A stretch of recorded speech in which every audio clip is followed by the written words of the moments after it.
খেয়ে ভালোবাসার কথা বলা আর একজন নারীকে পুরো দুনিয়ার সামনে সম্মান করা সম্পূর্ণ আলাদা একটা জিনিস। কেবল তার কাছে থেকে যায় যে মানুষটা তাকে অসম্মান ও অপমান করে। প্রকৃত পুরুষ যখন একজন নারীকে ভালোবাসে তখন তাকে কুইনের মতো ট্রিট করে না, তখন তাকে প্রিন্সেসের মতো ট্রিট করে। কারণ কুইনকে পরিস্থিতি অনুযায়ী সমঝোতা করতে হয়, কিন্তু প্রিন্সেসকে কখনোই সমঝোতা করার দরকার হয় না। আসসালামু আলাইকুম গাইস, কেমন আছো তোমরা সবাই? আলহামদুলিল্লাহ আমি ভালো আছি। কুয়াশা মাখা সকালে ঘুরতে যাওয়ার মজাই আলাদা, আর ঘুরতে যেয়ে যদি পিঠা খাওয়া যায় তাহলে তো আর কথাই নেই। একদিন সকালে ভোরবেলা বের হয়ে গেছিলাম শীতের সকাল উপভোগ করার জন্য। বাসাতে আমার একটা পিঠা বানানোই হয় নাই, কারণ গ্যাসের সমস্যা, আপনারা তো সবাই জানেন এই ব্যাপারটা। আমার আম্মু কিন্তু পিঠা খেতে প্রচন্ড পরিমাণে পছন্দ করে, মানে ইদানিং আমার আম্মু কেন যেন ভাপা পিঠা খেতে চাচ্ছিল। আমার আম্মু কিন্তু অনেক মজাদার পিঠা বানায়, কিন্তু কি মানে বাসায় যদি বেশি পিঠা বানানো হয় তাহলে খাওয়াই হয় না, পড়ে থাকে, নষ্ট হয়ে যায়, তাই আমরা কিনে কিনে পিঠা খাই। এই ভাইয়াটা কিন্তু আমাদের বনশ্রীতে এফ ব্লক 7 নম্বর রোডের মাথায় বসে, তোমরা যদি চাও ওর কাছ থেকে পিঠা নিতে পারো। পিঠা পছন্দ করে তাই আমি বাসায় এই কয়টা পিঠা নিয়ে আসছিলাম, মানে 2টা করে পিঠা খাওয়া হয় না, একটা করে খেলে আমাদের পেট ভরে যায়। কেন যেন গাইস বাইরে জিনিসে মজাই আলাদা। তোমাদেরকে এবার একটা সুন্দর একটা জিনিস দেখাই, আশ্চর্যজনক জিনিস। খালামণির বাসায় গিয়েছিলাম, তার পাশেই দেখলাম এরকম একটা করিডোরের ভিতরে ঢুকে দেখি এরকম একটা বাথরুম। সো বাথরুমের উপর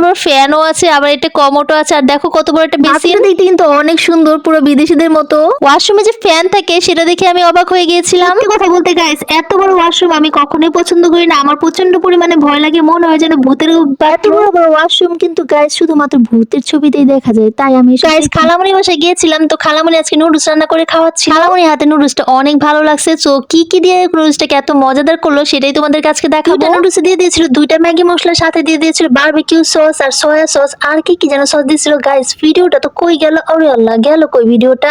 আর এই যে দেখো, এই যে বাটিটা দেখতেছো, এই বাটিটা কিন্তু খালামণির দাদা শ্বশুরের বাটি, মানে সে তার এই বাটিটাকে নাকি সাইজ করে মানে সাজিয়ে রেখে দিবে। তোমরা গাইস এই বাটিটা এত নরমাল মনে করো না, এইটার ওজন কিন্তু 1 কেজি। এটা দেখলে মনে হয় যেন মেলামাইনের বাটি, আসলে কিন্তু এটা মেলামাইনের বাটি না। ভালোবাসা কাহাকে বলে, কত প্রকার কি কি সেই বাটি দেখলে বুঝে ফেললাম, কারণ খালামণি নাকি এই বাটিটাকে সাজিয়ে রাখবে, তাও আবার নাকি ড্রয়িং রুমের দেওয়ালে। যাই হোক গাইস, আমার এই সেই নুডলস রান্না করার ফুটেজটা হারিয়ে ফেলেছি। আর বাসায় গেলে গাইস মাতবড়ি করতে আমার প্রচন্ড রকমের ভালো লাগে, তাই একটু নুডলসটা এনে আমি একটু মাতবড়ি করে বেড়ে বেড়ে দিচ্ছি। আর গাইস আমি কিন্তু কখনো কম করে বাড়ি না, বাড়লে কিন্তু অতি মানে অনেক অনেক পরিমাণে বাড়ি, যাতে মানুষের মন ভরে যায়, পেট ভরে যায়। যদি তোমরা আমার হাতের বাড়া দেখো তাহলে তোমরা সবাই আমাকে বলবা যে তুমি আমাকে বেড়ে খাও। তারপরে চলে গেলাম, খালামণি নাকি একটা গিফট পেয়েছে, সেই গিফটটা আমাকে দিয়ে খোলালো। আর ইতিমধ্যে তোমরা কিন্তু দেখে ফেলেছো এই গিফটের মধ্যে কি আছে। আমার খালামণি কিন্তু আইডিয়াল স্কুলের টিচার, সো আইডিয়াল স্কুলের টিচারদেরকে মানে স্টুডেন্টের মারা অনেক অনেক গিফট করে। ওয়াও, এটা ছিল একটা কুকারিজ, আর অনেক বড় একটা কুকারিজ ছিল গাইস। এটাতে মনে করো 3-4 কেজি চালের মানে খিচুড়ি রান্না করতে পারবা।